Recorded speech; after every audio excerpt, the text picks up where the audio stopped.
6장 통화량과 인플레이션. 자, 일단 통화량이 워낙 중요하기 때문에 경제학에서는 통화량에 관련된 이론들이 꽤나 많이 나옵니다. 그 중에서 대표적인 이론들을 꼽으라면 화폐 수량설, 화폐의 중립성, 피쇼 효과. 피쇼 효과는 엄밀히 말하면 통화량과 직접적인 관련이 있다기보단 통화량에 의해서 인플레이션이 증가할 때 바로 명목이자율과 실질이자율의 관련을 이야기한 거니까 같이 넣습니다. 그래서 통화 관련 이론을 크게 세 개로 나눌 수 있는데요. 하나하나 보시면 먼저 화폐 수량설입니다. 화폐 수량설은 정의를 보시면 한 경제에 유통되는 화폐의 양이 물가 수준을 결정하며 통화량의 증가율이 인플레이션율을 결정한다는 이론이에요. 그래서 무슨 말인지 모르겠는데 한번 보시죠. 그래서 한 경제, 그냥 우리나라라고 보세요. 한 나라 한 경제 유통되는 돌아다니고 있어요. 뭐가? 화폐. 화폐가 뭐예요? 돈이 돌고 있단 말이에요. 돈은 한 나라에서 피와 같아요. 피. 그러니까 제가 예전에 어렸을 때죠. 대학생 때 뭐 학원 다닐 때 경제학 교수님 중에 그거 너무 설명이 멋있었는데 어떤 이 경제학적인 이야기를 사람의 몸에 빗대어서 막 설명을 막 했어요. 그래서 뭐 여러 가지 이론들을 몸에 빗대서 했는데 화폐 통화량이 사람의 피와 같다고 말씀했는데 굉장히 감명이 깊었었는데 어쨌든 돈이 돌아야 돼요. 우리 사람 몸에는 피가 돌아야 되잖아요. 경제가 잘 돌으려면 돈이 돌아야 돼요.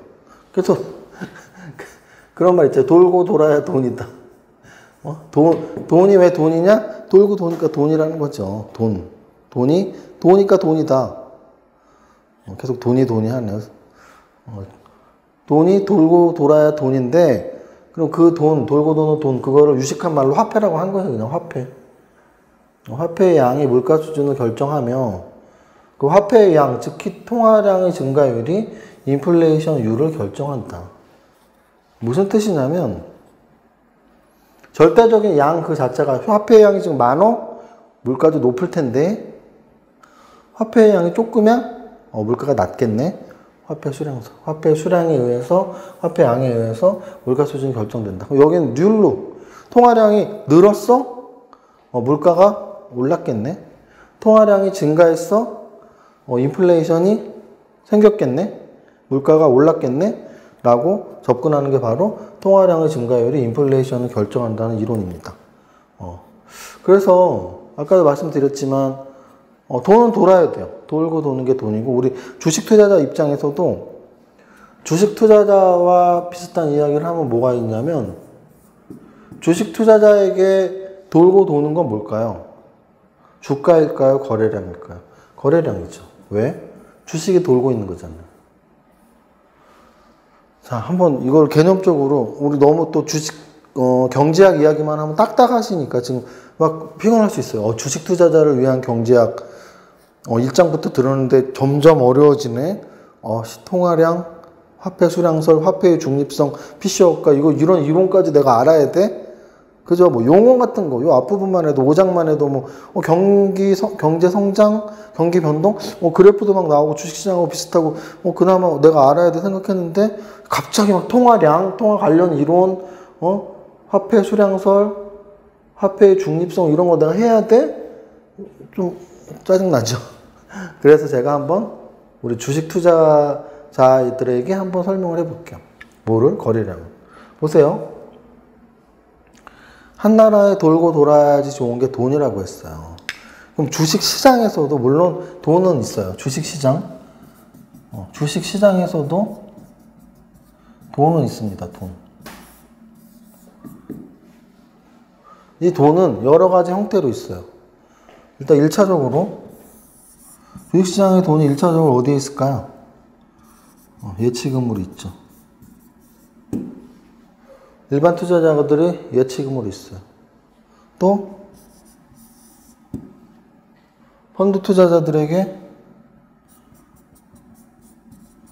펀드 기금으로 있죠. 또 외인 투자자들에게 있죠. 외인 투자자들은 환율에 의해서 투자 자금을 높였다가 줄였다가 하죠.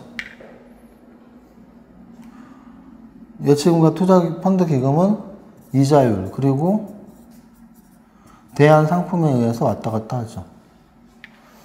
주식 투자를 우리가 하는 이유는 이자율이 낮아서 야 은행에다 넣어놓으니 주식 투자 해야겠다. 또 하나는 대안 상품이 존재하지 않는 거예요. 야 이 돈 어디 넣을 데가 없네. 그래 나 그냥 투자할게. 나 펀드에 넣을게. 외국인들은 야 환율도 괜찮고 지금 저기 들어가자. 뭐 이런 이유에 의해서 돈이 많으냐 적으냐예요. 그러니까 아까 말했듯이 한 나라의 경제에 유통되는 양은 결국은 통화량은 이자율에 의해서만 결정되잖아요. 그런데 주식시장에서의 통화량, 주식시장에서의 돈은 바로 이자율이나 뭐 대안이나 외인 투자자들 뭐 이런 거에 의해서 일단 결정이 돼요. 판돈이 여기 판돈이라고 할까? 판돈? 고스톱 같은 거 쳐보셨어요? 고스톱이나 포카? 우리 한 판에 모여서 고스톱은 예를 들어 3명에서 5명이 하잖아요. 3명이 하면 열고만 해야 되고 4명이나 5명이 하면 편 아픈 사람은 죽거나 광을 팔면 되고 그 판에 모여있는 사람들이 모든 돈을 판돈이라고 하잖아요. 판돈. 우리 주식시장에 있는 돈, 그 모든 게 판돈이죠. 그래서 그 판돈이 모였는데 예를 들어서 이 판돈이 가만히 있으면 여기 시장에 유통이라는 말 써있죠. 유통. 한 경제에 유통되는 양이 통화량인 거지 유통이 안 되고 은행에만 계속 있는 건 통화량이 아니에요. 움직여야 통화량, 움직. 유통이 돼야 돼, 유통. 자, 보세요. 그러면 여기. 주식시장의 판돈, 예치금, 펀드기금, 외인투자, 자금, 이 판돈이 거래가 안 되고 계좌에만 있다. 그건 판돈이 움직인 게 아니에요. 판에 고스톱 앉아있는 사람이 내 지갑 안에 100만 원짜리 수표 있으면 뭐예요? 만 원짜리 한 장밖에 안 꺼내놓으면 판돈 10,000원인 거지. 그잖아요. 10,000원 꺼내놓고 나 이러면 올인. 그 100만 원은 판돈이 아니잖아요. 지갑 안에 있을 뿐이지. 마찬가지로 여기 있는 판돈 중에는 그냥 주머니에 있는 거랑 똑같은 계좌에 있는 것들이 있어요. 그 계좌에 있는 돈들은 당장의 판돈이 아니에요. 그럼 진짜 판돈은 뭐예요? 바로 판에서 왔다 갔다 하는 돈이죠. 그 왔다 갔다 하는 돈은 어떻게 나타나요? 샀다 팔았다 했겠죠. 샀다 팔았다 하는 건 거래량으로 나타나는 거예요. 그 진정한 판돈은 바로 거래량이에요.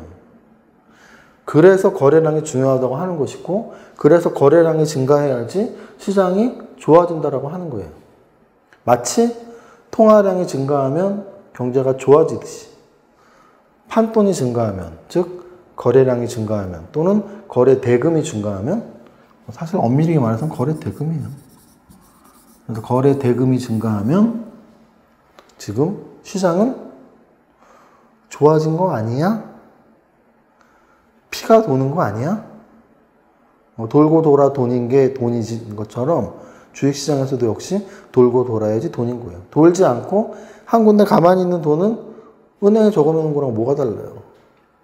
그래서 주식시장에서의 거래량, 거래대금이 이렇게 중요한 이야기다. 이거 딱 보니까 그 생각이 나네요. 다음으로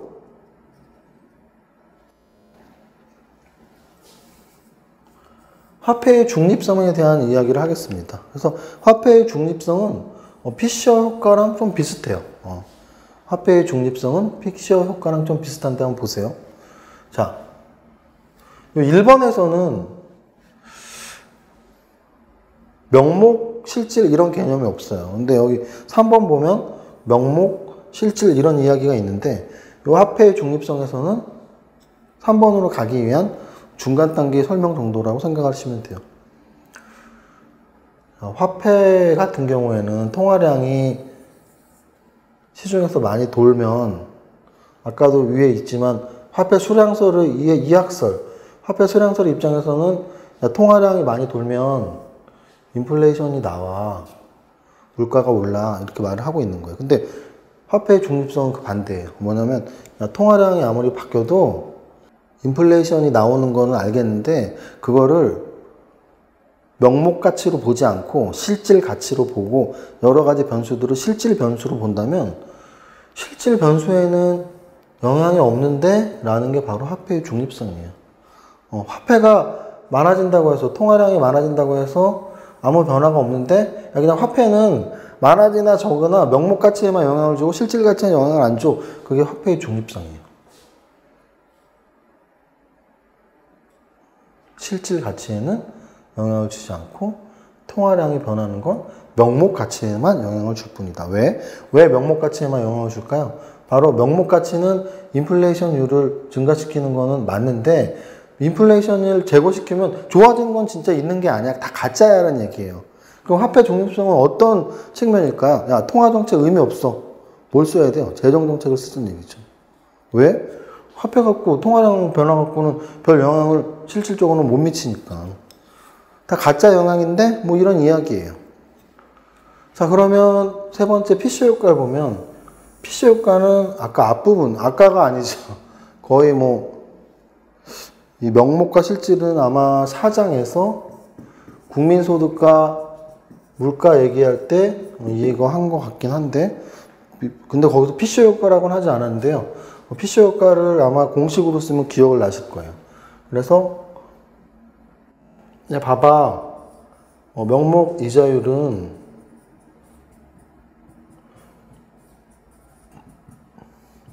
실질 이자율 더하기 인플레이션율이야.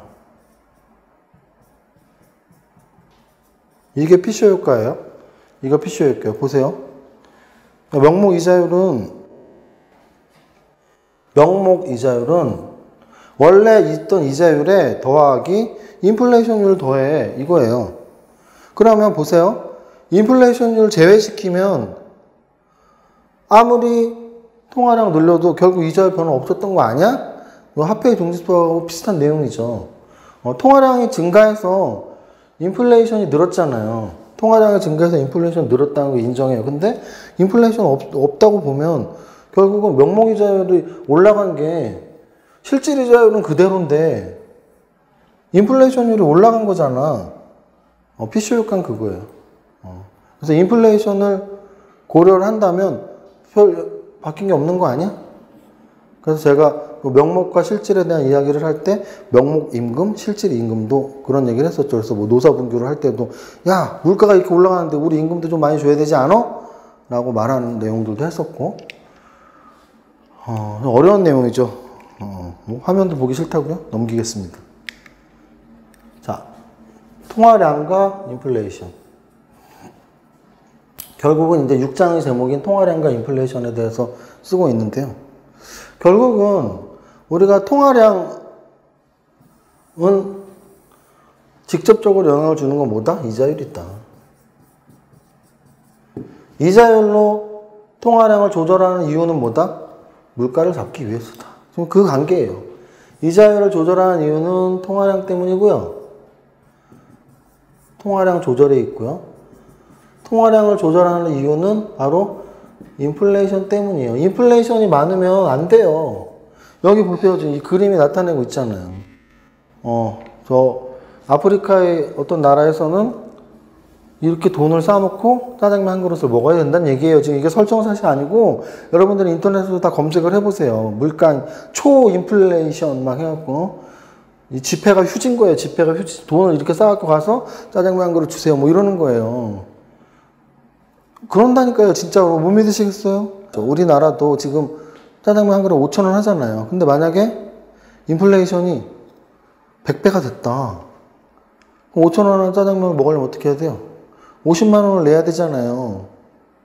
돈 싸갖고 가서 짜장면 한 그릇 주세요. 뭐 이런 거예요. 인플레이션이 굉장히 무서운 겁니다.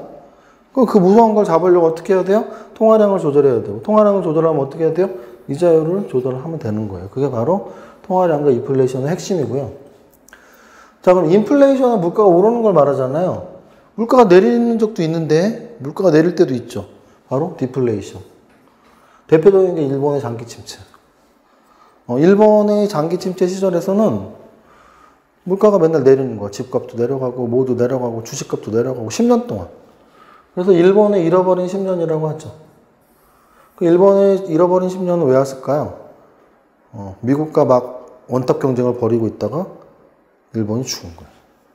지금 미국과 중국이 원탁 경쟁을 막 이제 벌이려고 하는데 중국도 계속 눈치만 보고 있죠. 왜? 잘못하다가 일본 꼴 나면 안 되잖아요. 일본은 정말 겁없이 미국과 막 대등한 경쟁까지 하려고 하다가 휙 이렇게 된 것처럼 그걸 먼저 앞에서 보여줬기 때문에 중국은 이렇게 붙을랑 말랑 하다가도 꼬리 내리는 것도 가끔 보이죠. 미국을 아직 이길 자신이 없는 거죠. 근데 일본은 이렇게 하다가 장기 침체가 왔습니다. 얼마나? 10년 동안. 그 장기 침체 시기에는 디플레이션이 굉장히 심하게 와서 물가가 계속 내려갔어요. 그래서 여기 썼죠, 제가. 인플레이션도 나쁘지만 디플레이션은 더 나쁘다. 생각해보세요, 여러분들. 물가가 내려간다는 건 성장이 없다는 얘기예요. 물가라는 게 뭐예요? 물건의 가치. 한 나라의 전체적인 물건의 가치라 그랬잖아요. 물건의 가치가 내려가면 어떻게 될까요? 여러분들은 사는 입장만 있는 게 아니잖아요. 여러분들은 소비자의 입장만 있어요? 지금 이 방송을 보시는 분들은 돈을 벌진 않고 쓰기만 합니까? 쓰는 입장에서는 물가가 내려갈수록 좋죠. 너무 당연하죠. 짜장면 5,000원에 짜장면 한 그릇 먹다가 500원에 먹으라고 하면 야, 이제 5,000원 10그릇 먹네? 너무 좋죠. 그런데 짜장면 파는 사람은 어떡할 거예요? 500원밖에 못 받잖아요, 이제. 그럼 짜장면 원재료를 만드는 밀가루업자들, 야채업자들, 또 그 짜장면집에 임대료를 받는 사람들, 어떡할 거예요? 즉, 물가가 이렇게 내려간다는 얘기는 모든 사업자들이 돈을 더 못 번다는 얘기예요. 그럼 모든 사업자들이 돈을 못 벌면 어떻게 돼요? 나도 못 버는 거죠. 왜? 나도 한 사업을 하거나 또는 사업체에서 월급을 받거나. 그런 거예요. 그래서 디플레이션이 되면 모두 다 죽는다. 디플레이션은 굉장히 경기 침체가 심할 때만 오는 거예요. 그래서 적당한 물가 상승과 경제 활성화는 사실은 이렇게 선순환은 뭘까요? 이렇게 좋은 쪽으로 계속 순환이 된다는 얘기죠. 선순환 효과가 있다. 좋은 쪽으로 계속 돌고 있다는 얘기죠. 그래서 적절한 물가 상승이 되고 경제가 좋아지고 적당한 물가 상승이 되고 그런 게 좋은 거예요. 10년 전에 짜장면 값이 1,000원이었는데 지금 짜장면 값 5,000원이라고 해서 우리가 짜장면 들어서 못 먹겠네 이러지 않았다니. 적당하게 오르면 돼요. 근데 지금 5,000원 하던 거 내년에 갑자기 5만 원으로 올라간다? 그럼 우리 이렇게 되는 거죠. 그래서 적당한 인플레이션이 아닌 거죠, 그거는. 그래서 적당한 물가 상승. 그래서 제가 계속 말씀드리지만 제가 어렸을 때는 인플레이션이 심했던 것 같아요. 그래서 나라에서 굉장히 억제 정책, 물가 상승을 억제하는 정책을 많이 썼던 것 같아요. 뉴스에서도 굉장히 많이 나오고, 물건값 올린다고 막 두드려 패고 막 그랬죠. 야, 너는 절대 올리지 마. 막 이렇게 강제적인 물가 인하 정책이 있었는데, 요즘에는 그 정도는 아닌 걸로 봐서는, 물가가 막 과하게 오르고 이런 적은 많지 않았고요. 또 하나는, 물가가 과하게 오를 때는 사실은 1차적으로는 경제가 성장할 때예요. 미국처럼. 미국의 경제가 성장하니까 물가가 오르고, 물가가 오르니까 금리를 지금 인상시키려는 거잖아요. 근데 우리나라 같은 경우는 사실은 경제 성장이 뭐 이렇게 있었나요? 지금 최근 한 6, 7년 동안 주식시장이 움직임이 없었잖아요. 주식시장이 움직임이 없었다는 얘기는 뭐예요? 경제도 움직임이 없었다는 얘기죠. 왜? 주식시장은 경제의 선행지표니까. 주식시장이 움직이지 않았다는 얘기는 경제가 움직이지 않았다는 얘기예요. 몇 년 동안? 6년 동안. 2011년부터 2017년까지 6년 동안 우리나라의 경제는 움직이지 않았습니다. 박근혜 전 정부 시절 전체 기간 동안 주식시장이 하나도 움직이지 않았어요. 주식시장이 하나도 움직이지 않았다는 건 경제가 성장하지 않았다는 거죠. 왜? 주식시장은 경제의 선행지표니까. 그래서 우리는 물가 걱정을 별로 할 필요가 없죠. 왜? 물가가 오를 때는 경제가 오를 때니까. 경제가 안 올랐으니까 물가가 안 올라요. 이해하셨죠? 자, 다음으로 인플레이션과 실업률. 이거는 요 다음 장 7장에서 필립스 곡선 얘기할 때 사실 할 거예요. 그래서 필립스 곡선이 뭐냐면 바로 인플레이션과 실업률의 상관관계에 대한 것을 설명하는 이론이거든요. 야, 인플레이션이 올라가면 뭐 실업률이 내려가니? 뭐 이런 거예요. 실업률이 같이 올라가야겠죠? 인플레이션이 올라가면, 내려가는 거죠, 실업률이. 인플레이션이 내려가면 실업률이 올라가니? 뭐 이런 거. 실업률이 낮아졌어요. 안정고용에 가까워졌죠. 경제가 좋다는 얘기죠. 인플레이션 당연히 올라갔겠죠. 실업률이 올라가면 경제가 안 좋다는 얘기죠. 경제가 안 좋으면 물가가 내려가죠. 이런 상관관계를 사실은 필립스 국선에서 배우니까 이 정도로 정리하겠습니다. 사실 6장 통화량과 인플레이션은 조금 어려웠어요. 특히 이 앞부분 이론들, 화폐 수량설이나 화폐의 중립성, PC 효과 이런 것 좀 이론이 나왔으니까 어려웠죠. 그런데 그냥 직관적으로 꼭 기억하실 건 통화량을 조절하는 건 이자율이다. 미국의 금리 인상할래 인하할래 맨날 떠드는 이유는 통화량을 조절하기 위한 거고요. 그럼 금리를 통해서 통화량을 조절하는 이유는 인플레이션율이 있는지 없는지에 따라서예요. 그걸 여러분들 꼭 기억하시기 바랍니다. 자, 이 정도로 6장 통화량과 인플레이션 마치겠습니다. 감사합니다.